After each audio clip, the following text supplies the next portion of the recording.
السلام علیکم ورحمۃ اللہ وبرکاتہ۔ نحمده ونصلی علی رسولہ الکریم، اما بعد فاعوذ باللہ من الشیطان الرجیم، بسم اللہ الرحمن الرحیم۔ قال رب اشرح لی صدری ویسر لی امری واحلل عقدۃ من لسانی یفقهوا قولی واجعل لی وزیرا من اہلی ہارون اخی اشدد بہ ازری واشرکہ فی امری۔ صدق اللہ العظیم۔ اللہم صلی علی سیدنا مولانا محمد فی اول کلامنا، اللہم صلی علی سیدنا مولانا محمد فی اوسط کلامنا، اللہم صلی علی سیدنا مولانا محمد فی آخر کلامنا۔ معزز سامعین کرام، آج رجب کی 30 تاریخ ہے۔ کل سے انشاءاللہ شعبان کا مہینہ شروع ہو جائے گا، اس کے بعد رمضان کا مہینہ شروع ہوگا۔ یہ وہ مہینہ ہے جن مہینوں میں اللہ تبارک و تعالی بندوں کی دعاؤں کو خوب سنتا ہے۔ ایسے تو اللہ تبارک و تعالی ہر دن، ہر مہینے اور ہر سال میں بندہ جب بھی دعا مانگے تو اللہ سنتا ہے، اس کی دعاؤں کو قبول کرتا ہے، اس کی حاجت اور ضرورت کو پوری کرتا ہے۔ اللہ تبارک و تعالی قرآن کریم کے اندر فرماتا ہے وَإِذَا سَأَلَكَ عِبَادِي عَنِّي فَإِنِّي قَرِيبٌ أُجِيبُ دَعْوَةَ الدَّاعِ إِذَا دَعَانِ فَلْيَسْتَجِيبُوا لِي وَلْيُؤْمِنُوا بِي لَعَلَّهُمْ يَرْشُدُونَ۔ کہ جب کوئی اللہ تبارک و تعالی سے سوال کرتا ہے، مانگتا ہے، دعا کرتا ہے، تو اللہ کہتے ہیں فَإِنِّي قَرِيب، میں قریب ہوں، میں دور نہیں ہوں بندوں سے، شہ رگ سے بھی زیادہ قریب ہوں۔ اور پھر کہتے ہیں کہ اجیب دعوت الداع، کہ میں دعا کرنے والے کی دعا سنتا ہوں، اس کا جواب دیتا ہوں، اس کو قبول کرتا ہوں۔ تو ایسے تو اللہ تبارک و تعالی ہر دن، ہر مہینے میں، ہر گھنٹے میں بندوں کی دعاؤں کو سنتا ہے، لیکن خصوصیت کے ساتھ رجب کا مہینہ ہو، شعبان کا مہینہ ہو، رمضان کا مہینہ ہو، اس میں خصوصیت کے ساتھ اللہ تبارک و تعالی بندوں کی دعاؤں کو سنتا ہے۔ اس لیے اللہ کے نبی صلی اللہ علیہ وسلم نے ہمیں ایک دعا سکھائی ہے کہ رجب کے مہینے میں جب آ جاؤ تو یہ دعا کثرت سے مانگا کرو، اللہم بارک لنا فی رجب و شعبان وبلغنا رمضان، کہ اللہ رجب کے مہینے میں اور شعبان کے مہینے میں ہمیں برکت عطا فرما اور ہماری عمر اتنی لمبی کر دے کہ ہم رمضان تک خیر و عافیت کے ساتھ پہنچ جائیں۔ تو یہ بھی دعا سکھائی ہے اس مہینے کی خصوصیت اور شعبان کے مہینے کی خصوصیت اور رمضان کے مہینے کی خصوصیت کی وجہ سے۔ تو یہ معلوم ہوا کہ اللہ تبارک و تعالی بندوں کی دعاؤں کو سنتا ہے، اور بالخصوص ان مہینوں میں زیادہ سنتا ہے۔ اور قرآن کریم نے کہا کہ امن یجیب المضطر اذا دعا، کہ تم یہ بتاؤ، قدرت کی نشانی کو سمجھانے کے لیے اللہ تبارک و تعالی اپنی طاقت کو سمجھانے کے لیے لوگوں سے یہ سوال کر رہا ہے کہ بتاؤ، جب کوئی بندہ پریشان ہوتا ہے، مجبور ہوتا ہے، مضطر ہوتا ہے، اس کے پاس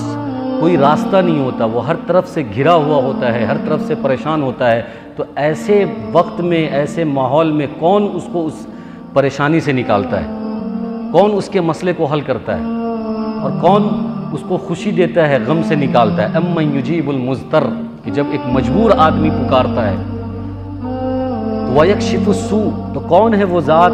جو اس کی پریشانی کو، اس کی مصیبت کو دور کرتا ہے؟ تو اللہ تبارک و تعالیٰ کہتے ہیں کہ اَإِلَٰهٌ مَّعَ اللَّهِ، اللہ کے علاوہ کوئی ایسا نہیں کرتا، اللہ ہی کرتا ہے۔ اس لیے اللہ تبارک و تعالیٰ سے ہمیں کثرت سے دعا مانگنا چاہیے۔ تو آج ہمارا یہ موضوع ہے رجب کے مہینے اور شعبان اور رمضان کے مہینے کے حوالے سے، کہ ہم کوئی بھی کام کریں، بڑا کام، چھوٹا کام، اہم کام یا اس سے کم اہم کام، تو سب سے پہلے ہم اس کام کو اللہ سے مانگیں، اللہ کے سامنے دعا کریں۔ کیونکہ دیکھیے حدیث کے اندر آتا ہے، ترمذی شریف کی روایت ہے کہ بندہ جب دعا کرتا ہے، جس بات کی وہ دعا کرتا ہے، اللہ تبارک و تعالیٰ وہی چیز اس کو دنیا میں دے دیتے ہیں، یا دنیا میں اس پر کوئی پریشانی آنے والی ہوتی ہے تو اس پریشانی کو، اس مصیبت کو دور کر دیتے ہیں، یا آخرت میں اس دعا کے بنسبت ثواب کا ذخیرہ اس کو عطا کرتے ہیں۔ تو کسی بندے مومن کی دعا 3 حال سے خالی نہیں ہے، یا تو اس نے جس چیز کی دعا کی ہے وہ چیز اس کو ملے گی، یا اس پر جو پریشانی آنے والی ہے دنیا میں وہ پریشانی دور ہوگی، یا آخرت میں وہ ثواب کی شکل میں اس کو دیا جائے گا۔ تو ہمارا دعا کرنا کبھی بھی رائے گا اور بیکار نہیں جاتا، ہمارے الفاظ کبھی بھی رائے گا اور بیکار نہیں جائیں گے، دعا کرنا چاہیے۔ اب لوگ کہتے ہیں کہ ہم نے دعا کرتے کرتے ہم تھک گئے لیکن ہمیں ملا نہیں، اب کیا دعا کریں؟ ہم تو روز ایک چیز کی دعا کر رہے ہیں، برسوں سے کر رہے ہیں، وہ چیز ہمیں نہیں مل رہی ہے، تو اب دعا کیا کریں؟ تو ٹھیک ہے، وہ ہو سکتا ہے کہ وہ چیز نہیں ملی ہو جس کی ہم نے دعا کی ہے، لیکن اس کا دوسرا آپشن ہے، یا تو کوئی مصیبت ہم پر آنے والی ہوگی، اللہ نے اس کو دور کر دیا، یہ کیا کم ہے؟ یہ بھی بہت بڑی بات ہے کہ ایک بندے پر مصیبت آنے والی تھی، اللہ نے اس دعا کی بدولت اس کی مصیبت دور کر دی۔ اچھا، یہ دونوں آپشن اگر نہیں ہے تو تیسرا آپشن ہے کہ اگر مصیبت بھی دور نہیں ہوئی، جو چیز اس نے مانگی وہ بھی قبول نہیں ہوا، تو کم از کم آخرت میں جہاں لوگ ایک ایک نیکی کے لیے ترسیں گے اور ایک ایک نیکی کے محتاج ہوں گے، نفسی کا عالم ہوگا، سب ایک دوسرے کے پاس بھاگیں گے، ماں بیٹے کے پاس، بیٹے ماں کے پاس، کہ وہاں ایک ایک نیکی کے لیے کہ میں جنت میں چلا جاؤں، تو وہاں پر اس دعا کے بدولت ہمیں نیکی دی جائے گی۔ یہ بھی کم بڑی نعمت نہیں ہے، اس لیے ہمیں دعا کثرت سے مانگنی چاہیے۔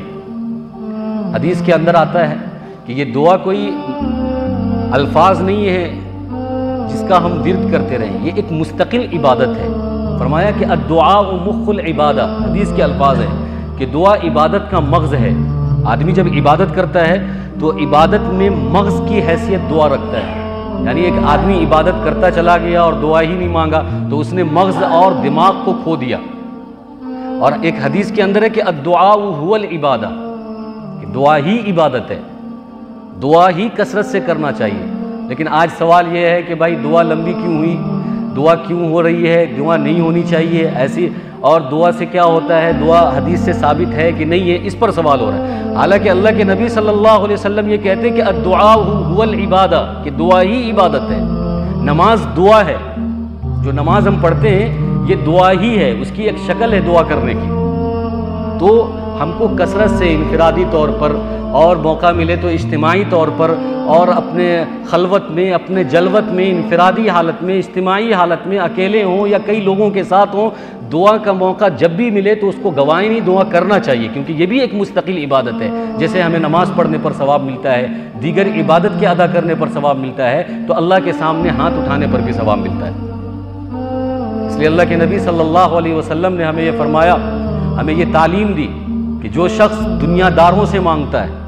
جو شخص دنیا والوں کے سامنے ہاتھ پھیلاتا ہے اور پتہ نہیں کس کس در پہ اور کس کس گھر پہ اور کس کس دروازے اور دربار پر جا کر ہاتھ پھیلاتا ہے، تو اللہ کے نبی صلی اللہ علیہ وسلم نے ناراضگی کا اظہار کرتے ہوئے فرمایا من لم یسأل اللہ یغضب علیہ، کہ جو شخص اللہ سے نہیں مانگتا، اللہ کے علاوہ اللہ کی مخلوق سے بہت مانگتا ہے لیکن اللہ سے نہیں مانگتا، تو اللہ تبارک و تعالیٰ اس پر ناراض ہوتے ہیں۔ ہم اس سے مانگتے ہیں، اس سے مانگتے ہیں، اس سے مانگتے ہیں، لیکن اللہ کے سامنے کبھی نہیں آتے، اللہ سے نہیں مانگتے۔ اس لیے اللہ کے نبی صلی اللہ علیہ وسلم نے فرمایا کہ لِيَسْأَلْ أَحَدُكُمْ رَبَّهُ حَاجَتَهُ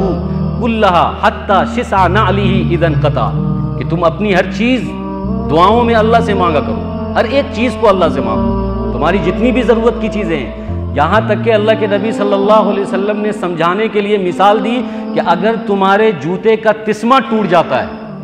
جوتے کا نیچے کا سول ٹوٹ جاتا ہے، تو اس سول کو بھی اللہ سے مانگو، حتیٰ شسع نعلہ اذا انقطع، کہ اگر تمہارے جوتے کا تسمہ اور سول ٹوٹ جاتا ہے تو اس کو بھی تم اللہ سے مانگو۔ یہ ساری باتیں اس لیے تاکہ امت کا مزاج بنے اللہ سے مانگنے کا، امت کا مزاج بنے اللہ سے دعا کرنے کا۔ ہم آج سب سے مانگنے کا طریقہ ہمارے پاس ہے، سب سے ہم مانگ سکتے ہیں، اور ایک سے ایک مانگنے کا طریقہ ہے۔ آج تو ڈیجیٹل مانگنے کا طریقہ بھی دنیا کے اندر ہے، الیکٹرانک طریقے سے لوگ مانگ رہے ہیں، اور پتہ نہیں کون کون حربے سے، کون کون حلیے سے، جائز طریقے سے، ناجائز طریقے سے، پھیک طریقے سے، حقیقت کے طریقے سے لوگ مانگ رہے ہیں۔ لیکن جن سے مانگنا چاہیے، جن کے سامنے اپنے سوال اور اپنی ضرورت کو رکھنا چاہیے، تو کہتے ہیں کہ نہیں اللہ سے مانگنے نہیں آتی، دعا مانگنے نہیں آتی، اس کے لیے تو مولوی دعا کریں گے، اس کے لیے تو حافظ عالم دعا کرے گا، حافظ عالم دعا کرے گا، اور دوسروں کے سامنے سب چیز مانگی جا رہی ہے۔ دعا کیا ہے؟ ایک درخواست ہے، ایک درخواست ہے، ایک نوٹس ہے کہ کسی کے سامنے رکھا جاتا ہے، آپ بلاک میں جائیں، آفیسر کے سامنے جائیں، ایس پی کے سامنے جائیں، جب آپ اپنا ڈی ایم کے سامنے کوئی درخواست لکھ کر دیتے ہیں کہ ہمارے یہاں سینچائی کا کام ہونا چاہیے، کھیتی کا کام ہونا چاہیے، ہماری یہ ضرورت ہے، اس پر جو ایک آپ درخواست دیتے ہیں، ایسے ہی اللہ کے دربار میں بھی ہمیں ایک درخواست دینا ہے، اسی کا نام دعا ہے۔ تو اللہ کے سامنے لکھنے نہیں آتا ہے، بولنے نہیں آتا ہے، اس کے الفاظ نہیں معلوم ہے، اس کے طریقے نہیں معلوم ہے، اور دنیا کے ہر دربار میں کیسے جانا ہے، کیسے مانگنا ہے، اور کون سی درخواست لکھنی ہے، کون سی پیٹیشن لکھنی ہے، وہ سب ہم کو آتا ہے۔ یہ اس وجہ سے کہ ہم دھیرے دھیرے دھیرے دھیرے دنیا دار ہوتے جا رہے ہیں، دنیا کے ہوتے ہوئے چلے جا رہے ہیں۔ تو ہمیں اللہ تبارک و تعالیٰ سے ہر ایک چیز مانگنی ہے اور اس کو سیکھنا ہے، دعا مانگنے کا طریقہ سیکھنا ہے۔ جیسے ہم ہر ایک چیز کو سیکھتے ہیں، سائیکل چلانا سیکھتے ہیں، بائک چلانا سیکھتے ہیں، کار چلانا سیکھتے ہیں، بزنس کرنا سیکھتے ہیں، اور ہر ایک چیز سیکھتے ہیں، تو ایسے یہ بھی سیکھنا چاہیے کہ دعا ہمیں کیا مانگنا ہے اور کیسے مانگنا ہے۔ ہم جب کسی بڑے کے پاس جاتے ہیں، شہنشاہ کے پاس جاتے ہیں، تو سیکھتے ہیں اس کے اصول کو کہ اس کے پاس جانے کے آداب کیا ہے، اس کے روم میں، اس کے آفس میں انٹری کرنے کے آداب کیا ہیں، کون سے یونیفارم کے ساتھ جانا چاہیے، اور کس کوٹ میں جانا چاہیے، اور کس ٹائی کے ساتھ جانا چاہیے، اور کون کون سے جملے وہاں پر استعمال کرنا ہے، اور کس طریقے سے بات کرنی ہے، یہ ساری چیزیں سیکھ کے جاتے ہیں۔ لیکن جب ہم اللہ کے دربار میں آتے ہیں، خالی ہاتھ آ جاتے ہیں، خالی ذہن ہو کر آ جاتے ہیں کہ پتہ نہیں کیا مانگنا ہے کیا نہیں مانگنا ہے، بس سجدہ کیا، نماز پڑھا، نکلے۔ مانگنے کا طریقہ آتا ہے، اور اگر مانگ بھی رہے ہیں تو پتہ نہیں کہ کون کون سے الفاظ اللہ کے لیے استعمال کرنا ہے اور کس الفاظ سے مانگنا ہے، وہ بھی نہیں آتا۔ یہ سب سیکھنے کی چیز ہے۔ بہرحال میں یہ کہہ رہا تھا کہ دعا یہ ایک مستقل عبادت ہے، آدمی جتنی چاہے دعا کرے، اس سے اس کو نقصان نہیں ہے، فائدہ ہی ہوگا، اس کے دعا کے ایک ایک لفظ سے اس کو فائدہ ہوگا، ایک لفظ سے بھی اس کو نقصان نہیں ہوگا۔ اگر وہ گھنٹوں گھنٹہ دعا کرتا ہے تو گھنٹوں گھنٹے کی دعا اگر اس کو دنیا میں کام نہ آئے، اس کی مصیبت دور نہیں ہوتا، آخرت میں وہ اس کے لیے ذخیرہ آخرت بنے گی، اور ثواب کا نامہ اعمال اس کے سامنے پیش ہوگا۔ دعا کثرت سے کرنی چاہیے، اور ہر معاملے میں کرنی چاہیے، کوئی بھی پریشانی ہو، کوئی بھی مصیبت ہو۔ اللہ کے نبی صلی اللہ علیہ وسلم نے ہر مسئلے میں ہمیں دعا کرنا سکھایا کہ اللہم ارنا الحق حقا وارزقنا اتباعہ، اللہم ارنا الباطل باطلا وارزقنا اجتنابہ، اللہم انا اسألک علما نافعا۔ یہ ساری دعائیں جو نمازوں میں کثرت سے میں بھی مانگتا ہوں، آپ سنتے ہوں گے، یہ سب اللہ کے نبی صلی اللہ علیہ وسلم نے ہمیں سکھائی ہے۔ اعوذ بکلمات اللہ التامات من شر ما خلق، بسم اللہ الذی لا یضر مع اسمہ شیء فی الارض ولا فی السماء، ربنا آتنا فی الدنیا حسنۃ وفی الآخرۃ حسنۃ، اللہم انا نعوذ بک من الہم والحزن۔ ہر کیٹیگری میں، ہر جگہ اللہ کے نبی صلی اللہ علیہ وسلم نے ہمیں دعا سکھائی ہے کہ گھر میں داخل ہو تو اس کی دعا کیا ہے، مسجد میں داخل ہو تو اس کی دعا کیا ہے، بیت الخلاء میں داخل ہو تو اس کی دعا کیا ہے، کھانا ہے تو اس کی دعا کیا ہے، کھانے کے بعد کی دعا کیا ہے۔ تو ہمارے پاس تو ایک ذخیرہ ہے دعا کرنے کا، ایک طریقہ ہے، لیکن ہم سیکھتے نہیں ہیں، ہمارے پاس وقت نہیں ہے، دین کے لیے ٹائم نہیں ہے، دینی تعلیم کے لیے ٹائم نہیں ہے، دین پڑھنے کے لیے ٹائم نہیں ہے، دین سیکھنے کے لیے ٹائم نہیں ہے، اور دنیا کے لیے گپے شپے مارنے کی بہت ٹائم ہے، چائے چکا پر بیٹھ کر ادھر ادھر کی گفتگو کرنے کے لیے بہت ٹائم ہے۔ ابھی ریسنٹ میں جو یوکرین کا یہ سب چل رہا ہے، لڑائی جھگڑا چل رہا ہے اور جنگ چل رہا ہے، تو اس پر گھنٹوں گھنٹہ تجزیہ تبصرہ کرنے کے لیے بہت ٹائم ہے، حالانکہ ہم اس کے نہ کسی کام کے، نہ وہ ہم اس کو فائدہ پہنچا سکتے ہیں نہ نقصان پہنچا سکتے ہیں، لیکن ہم اس لڑائی کے لیے، اس جنگ کے لیے، نہ ہم اس کو فائدہ پہنچا سکتے ہیں نہ نقصان پہنچا سکتے ہیں۔ 5-5 گھنٹہ بحث کر رہے ہیں، 5-5 گھنٹہ اس پر تجزیہ کر رہے ہیں، تب 5-5 گھنٹہ جو ہے اس پر ڈسکشن کر رہے ہیں، لیکن دعا کیسے مانگنی ہے، اور کھانے کی دعا کیا ہے، مسجد میں داخل ہونے کی دعا کیا ہے، بیت الخلاء میں جانے کی دعا کیا ہے، ہم بستری کرنے کی دعا کیا ہے، نہیں معلوم۔ اللہ سے کیا مانگنا ہے نہیں معلوم، مولوی مانگے گا، علماء مانگیں گے۔ اس لیے ہم سب کو یہ عہد کرنا چاہیے کہ آنے والے جو مہینے ہیں، پہلے میں اس لیے آپ کو بتا رہا ہوں کہ آنے والے مہینے، یہ سارے مہینے دعاؤں والے مہینے ہیں، اس میں کثرت سے دعا بندے کی قبول ہوتی ہے، اللہ تبارک و تعالیٰ بندوں کی دعاؤں کو کثرت سے قبول کرتا ہے۔ تو پہلے سے ہم سیکھ کر رکھیں، تیار ہو کر رہیں کہ رمضان کے مہینے میں ہمیں اپنے سارے گناہوں کی معافی مانگنی ہے اور اپنی ساری ضرورت دعاؤں کے ذریعے پوری کروانی ہے۔ رمضان کا مہینہ آ رہا ہے، ابھی سے ہم تیار ہوں، کیونکہ اللہ کے نبی صلی اللہ علیہ وسلم رمضان کے مہینے کی تیاری رجب کے مہینے سے اور شعبان کے مہینے سے شروع کر دیتے تھے۔ گزشتہ سال میں نے آپ کے سامنے رجب کے مہینے کی پوری تفصیلات رکھی تھی، اس وجہ سے میں اس سال نہیں رکھ رہا ہوں، اور شعبان کے مہینے کی بھی پوری تفصیلات آپ کے سامنے میں نے رکھی تھی کہ شعبان کے مہینے کی حقیقت، فضیلت اور اس کے بدعات رجب کے مہینے کی حقیقت، فضیلت، اس کی بدعت، وہ ساری اسٹیپ بائی اسٹیپ میں نے 1 سال پہلے آپ کے سامنے رکھی ہے، یہ 4 ہفتوں میں، 5 ہفتوں میں. لیکن اب اس کے علاوہ جو بنیادی چیزیں میں آپ کے سامنے رکھنا چاہتا ہوں. یہاں پر ایک بات یہ سمجھیں کہ ہمیں دعا سیکھنی ہے، دعا کرنے کا طریقہ سیکھنا ہے، اور ہم جو یہاں وہاں در بدر پھرتے رہتے ہیں، لوگوں کے سامنے اپنا دکھڑا بیان کرتے ہیں، لوگوں کے سامنے اپنی پریشانی بیان کرتے ہیں، اس سے اچھا یہ ہے کہ اللہ کے سامنے ہم اپنا دکھڑا بیان کریں. لوگوں کے سامنے جو ہم آنسو نکالتے ہیں مگر مچ کے آنسو 2 پیسہ ٹھگنے کے لیے، اس سے بہتر یہ ہے کہ ہم اللہ کے سامنے آنسو نکالیں. اس آنسو کی قیمت ہے. ہم انبیاء علیہ السلام کی زندگی اٹھا کر دیکھیں. انبیاء علیہ السلام کی زندگی میں بھی جب حالات آئے، جب پریشانیاں آئیں،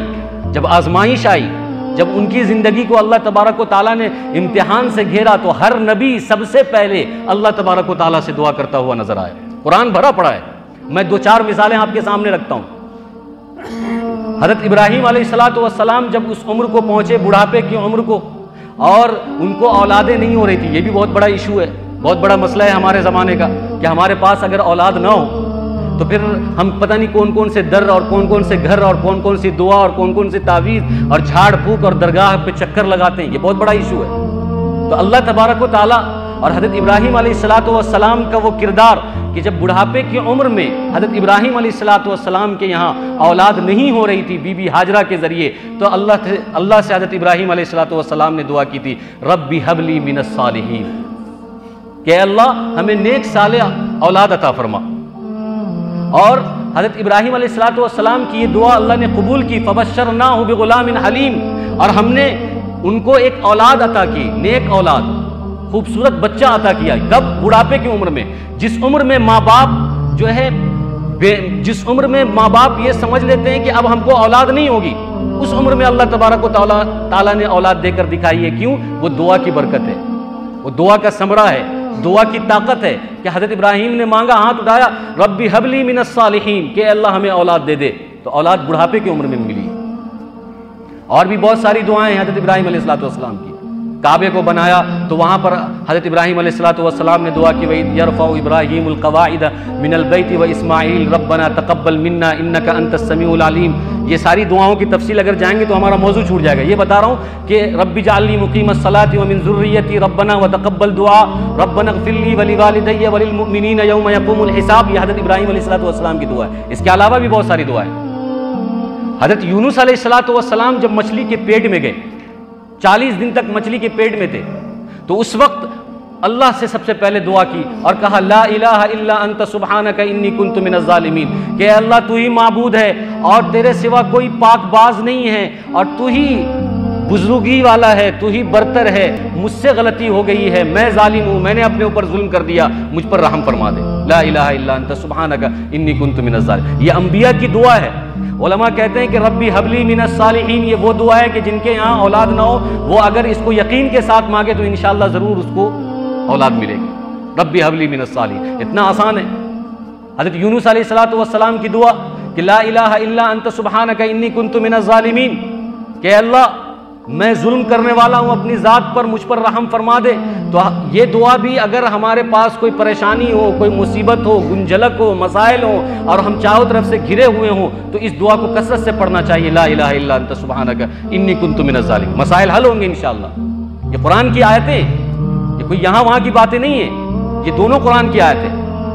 حضرت ایوب علیہ السلام پر جب آزمائش آئی، حضرت ایوب علیہ السلام پر جب بیماری آئی اور اللہ تبارک و تعالیٰ نے بیماریوں سے گھیرا حضرت ایوب علیہ السلام کو، تو اس وقت ان کی زبان پر کیا تھا؟ وَأَيُّوبَ إِذْ نَادَى رَبَّهُ أَنِّي مَسَّنِيَ الضُّرُّ وَأَنْتَ أَرْحَمُ الرَّاحِمِينَ. کہ حضرت ایوب علیہ السلام نے دعا کی، اللہ کے سامنے پکار لگائی، کہے کہ اللہ میں بہت پریشانی میں آ گیا ہوں، ربی انی مسنی الضر، کہ میں مشکلات میں آ چکا ہوں، تو رحم کرنے والا ہے، تو رحم کر دے. حضرت ایوب علیہ السلام. حضرت زکریا علیہ السلام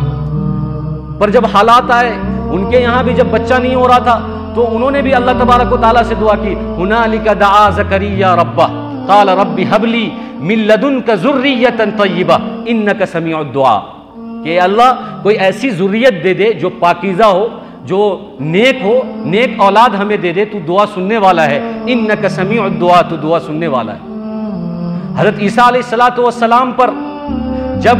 ان کے حواریین نے، ان کے ماننے والے نے یہ کہا کہ ہم آپ سے یہ مطالبہ کرتے ہیں کہ آپ آسمان سے کھانے کا ایک دسترخوان اتاریں،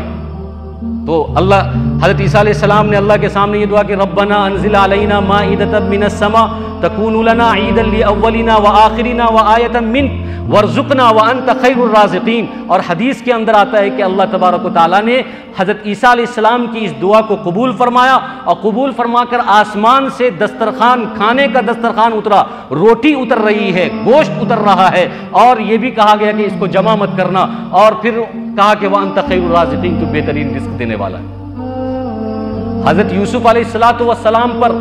جب حالات آئے اور ان کو قید کیا گیا، اور زلیخا کے جو واقعات ہیں، جو سورہ یوسف کے اندر تفصیلات اس کی موجود ہے، جو شروع سے لے کر آخر تک ان پر حالات اور آزمائش اور امتحان کا سامنا کرنا پڑا، تو انہوں نے کہا فاطر السماوات والارض انت ولی فی الدنیا والآخرہ، کہ تو جو ہے دنیا اور آخرت دونوں کا مالک ہے، انت ولی فی الدنیا والآخرہ، اے اللہ تو ہمارے اوپر بھی رحم فرما، اور ہمارے اوپر بھی جو ہے اچھے معاملات فرما، ہمیں بھی ان مصیبتوں سے اور ان پریشانیوں سے دور فرما۔ حضرت موسیٰ علیہ السلام پر جب حالات آئے، حضرت موسیٰ علیہ السلام جب گرے ہوئے ہیں، جب قبطی کو مار کر مصر سے مدین کا سفر کر رہے تھے، ڈرے ہوئے تھے، سہمے ہوئے تھے، راستہ پتہ نہیں تھا کہ کیا کھائیں، گھاس پھوس پتا، اس وقت کچھ معلوم نہیں، اندھیری میں پڑے ہوئے ہیں، حضرت موسیٰ علیہ السلام نے اللہ تبارک و تعالیٰ سے دعا کی رب انی بما انزلت الی من خیر فقیر، یہ حضرت موسیٰ علیہ السلام کی دعا ہے۔ اور ایک اور دعا ہے حضرت موسیٰ علیہ السلام کی جو تفصیلی ہے، جو میں ابھی آپ کو بعد میں بتاؤں گا۔ ایسے ہی حضرت یعقوب علیہ السلام کو جب پریشانی ہوئی، ان پر جب مصیبت آئی، ان کے چہیتے بیٹے حضرت یوسف علیہ السلام کو بھائیوں نے کنویں میں چھوڑ کر بھائی چلے آئے اور کہا کہ ان کو بھیڑیا کھا لیا ہے۔ حضرت یعقوب علیہ السلام کو معلوم ہو گیا تھا کہ یہ جو بھائی ہیں یہ جھوٹ بول رہے ہیں، یہ کہیں پر رکھ کر آئے ہیں یا کچھ کر آئے ہیں، اور حضرت یعقوب علیہ السلام کے بہت چہیتے دلارے حضرت یوسف علیہ السلام تھے، وہ وقت بہت مصیبت کا، غم سے نڈال تھے حضرت یعقوب علیہ السلام۔ اس وقت انہوں نے کہا قال انما اشکو بثی وحزنی الی اللہ واعلم من اللہ ما لا تعلمون، کہ میں اپنے غم کو اور میں اپنی شکایت کو دوسرے کے سامنے کیا رکھوں، دوسرے سے کیا کہوں، میں اپنے مسائل کو اور اپنے غم کو اور اپنی شکایت کو اللہ کے حوالے کرتا ہوں، اللہ بہترین جاننے والا ہے، اور صبر کر لیا۔ یہ انبیاء کے وہ واقعات، حضرت آدم علیہ السلام سے جب چوک ہوئی، جب بھول ہوئی، اور اللہ تبارک و تعالیٰ نے جب منع کیا کہ گیہوں کا دانہ جنت میں رہتے ہوئے نہیں کھانا ہے، اور جب کھا لیا تو جب حضرت آدم علیہ السلام کو اللہ تبارک و تعالیٰ نے جنت سے نکالا اور دنیا میں ڈالا، تو اس وقت انہوں نے یہ دعا کی تھی قال ربنا ظلمنا انفسنا وان لم تغفر لنا وترحمنا لنکونن من الخاسرین۔ اس وجہ سے حضرت آدم علیہ السلام کی دعا قبول ہوئی۔ یہ کچھ مشہور انبیاء علیہ السلام ہیں جن کی دعائیں ہیں، قرآن کے الفاظ سے میں نے آپ کے سامنے رکھا ہے، یہ اس بات کو بتانے کے لیے کہ انبیاء پر جب حالات آتے تھے، انبیاء پر جب مصیبت آتی تھی، انبیاء پر جب پریشانی آتی تھی، یا کسی طرح کی کوئی کیفیت ایسی ہوتی تھی کہ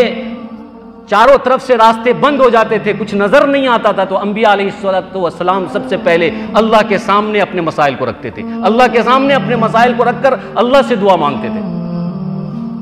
اب میں سناتا ہوں حضرت موسیٰ علیہ السلام کا قصہ،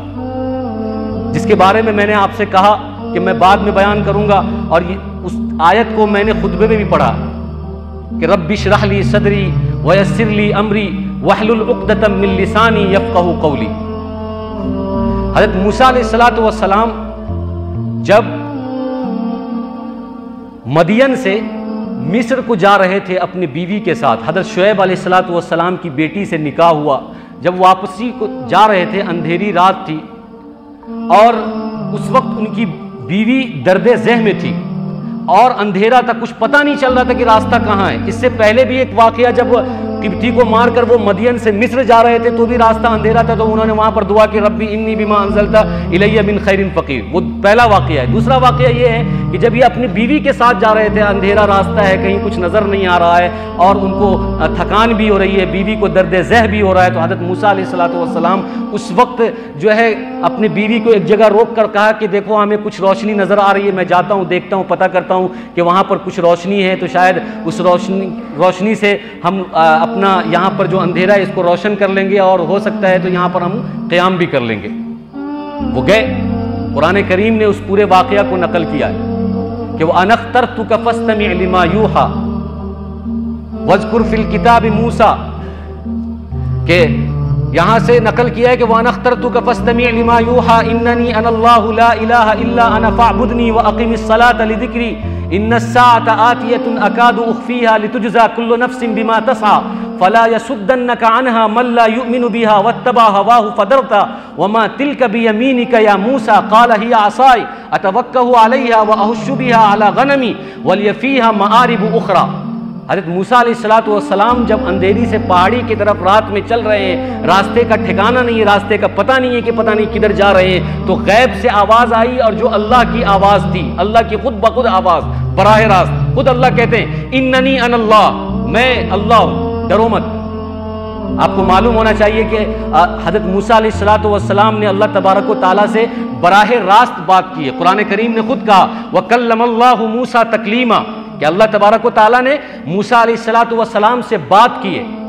اور طور سینا پر جا کر بات کرتے تھے، تو طور سینا پر تو کرتے ہی کرتے تھے، لیکن یہ پہلی وحی اتر رہی ہے حضرت موسیٰ علیہ السلام پر، ان کو نبی بنایا جا رہا ہے. تو اللہ تبارک و تعالیٰ کہہ رہے ہیں کہ ڈرنے کی ضرورت نہیں ہے، انا اللہ، میں اللہ ہوں، اور میری بات غور سے سنو کہ جاؤ اذهب الى، اس کے بیچ میں بہت سارا تذکرہ ہے کہ اننی انا اللہ فاعبد. تو یہ سارا تذکرہ ہم اس لیے چھوڑ رہے ہیں کہ ہمارا جو موضوع ہے ہم وہ آپ کو سمجھانا چاہ رہے ہیں. تو حضرت موسیٰ علیہ السلام سے اللہ تبارک و تعالیٰ نے یہ کہا، بہت لمبی چوڑی بات اللہ تبارک و تعالیٰ نے حضرت موسیٰ علیہ السلام سے کہی کہ تمہارے ہاتھ میں کیا ہے، اس ہاتھ کو، تو انہوں نے کہا کہ لاٹھی ہے، تو لاٹھی کو مارو، پھر وہ سانپ بن گیا، پھر وہ ڈرنے لگے. یہ ساری باتیں آپ سنتے بھی رہتے ہیں.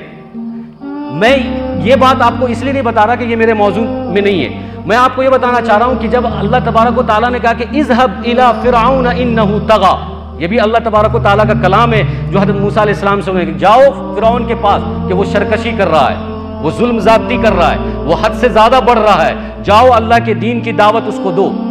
اب یہاں سے حضرت موسیٰ علیہ السلام اپنی بات رکھتے ہیں. اب تک آدھے صفحے میں 5-6 آیتوں میں اللہ نے اپنی بات رکھی، حکم دیا کہ تم کو یہ کام کرنا ہے اور تمہارے پاس کیا ہے. تو اب اس کے بعد سے حضرت موسیٰ علیہ السلام نے سب سے پہلے جو کہا قال رب اشرح لی صدری ویسر لی امری واحلل عقدۃ من لسانی یفقہوا قولی. حضرت موسیٰ علیہ السلام نے یہ کہا کہ اللہ، یہ جو کام آپ مجھے سونپ رہے ہیں، فرعون جو خدائی کا دعویٰ کرتا ہے اور وہ کہتا ہے انا ربکم الاعلی، کہ میں تم میں سب سے بڑا رب ہوں، میں خدا ہوں، یہ اتنا ظالم ہے، اتنا جابر ہے، اتنا سرکش ہے، اور مجھے آپ اتنی بڑی ذمہ داری جو دے رہے ہیں کہ جاؤ فرعون کو دعوت دو، اللہ کی طرف بلاؤ، تو میں اس دعوت میں سب سے پہلے آپ کی مدد چاہتا ہوں. سب سے پہلے اللہ، حضرت موسیٰ علیہ السلام نے ہمیں یہ بتایا کہ انسان اگر کسی بڑے مہم پر ہو، مسلمان جب کسی بڑی ذمہ داری پر ہو، اور مسلمان جب کسی بڑے کام کو کرنے جا رہا ہو، تو اسباب کی طرف بعد میں دیکھے، پہلے اللہ کے سامنے اپنے مسئلے کو رکھے. اور ظاہر ہے کہ دعوت اور تبلیغ کی ذمہ داری اور تبلیغ کرنا، اللہ کے دین کو لوگوں کے سامنے رکھنا اور اللہ کے دین کی سچائی اور حقانیت بیان کرنا، یہ بہت بڑی ذمہ داری ہے. اور اس ذمہ داری کو جب اللہ تبارک و تعالیٰ نے موسیٰ علیہ السلام کو سونپا، تو موسیٰ علیہ السلام اسباب کی طرف پہلے نہیں گئے، پہلے کہہ کہ اللہ قال رب اشرح لی صدری، کہ اے میرے رب میرے سینے کو اس بات پر کھول دے جو ذمہ داری تو مجھے دے رہا ہے، یعنی جو کام مجھے سونپ رہا ہے کہ میں فرعون کے پاس جاؤں اور تیرے دین کی دعوت دوں، اس پر مجھے شرح صدر عطا فرما. شرح صدر کا کیا مطلب ہے؟ شرح صدر کا مطلب یہ ہے کہ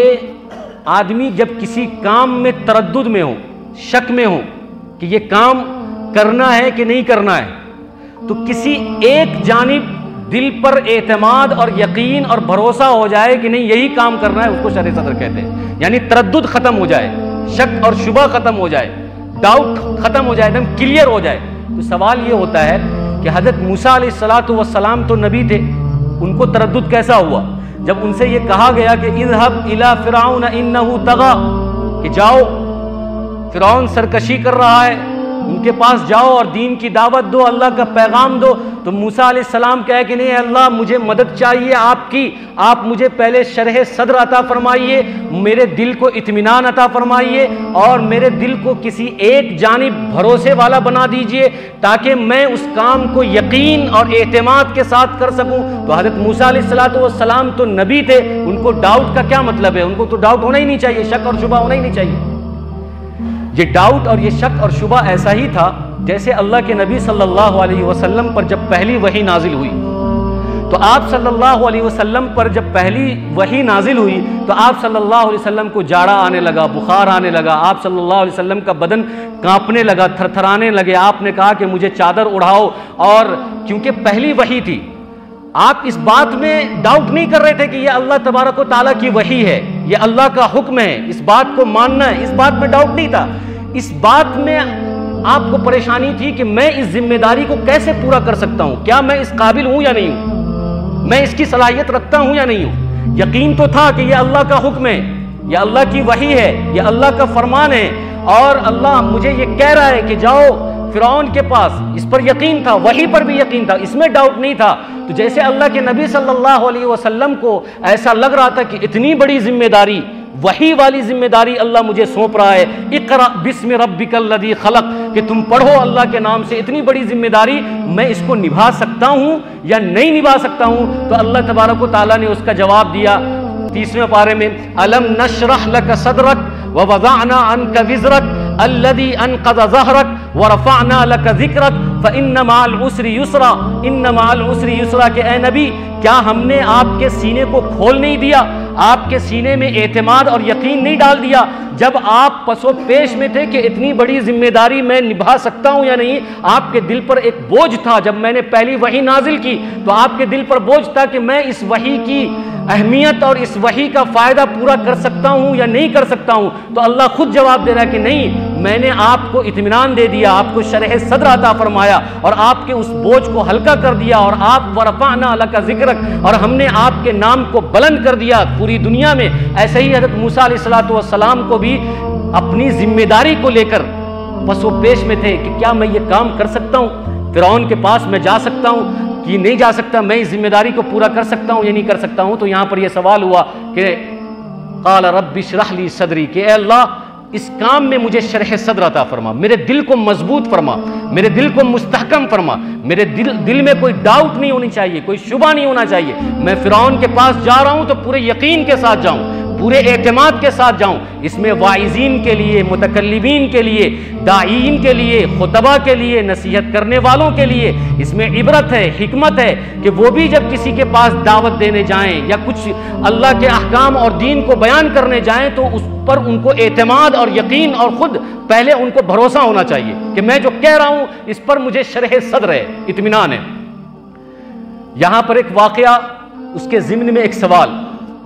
کہ شرح صدر کا مطلب میں نے آپ کو یہ سمجھایا کہ آدمی اگر کسی چیز میں تردد میں پڑا ہوا ہو تو اللہ تبارک و تعالیٰ کسی ایک جانب اس کو یقین دلا دے، اعتماد دلا دے، بھروسہ دلا دے اور اس پر وہ یقین کر لے، تو اس کو کہتے ہیں شرح صدر ہونا، یعنی سینے کا کھل جانا. سوال یہ ہے کہ کچھ لوگ گناہ کرتے ہیں دنیا کے اندر، اور گناہ کرتے ہیں اور اس پر ان کو اطمینان ہوتا ہے،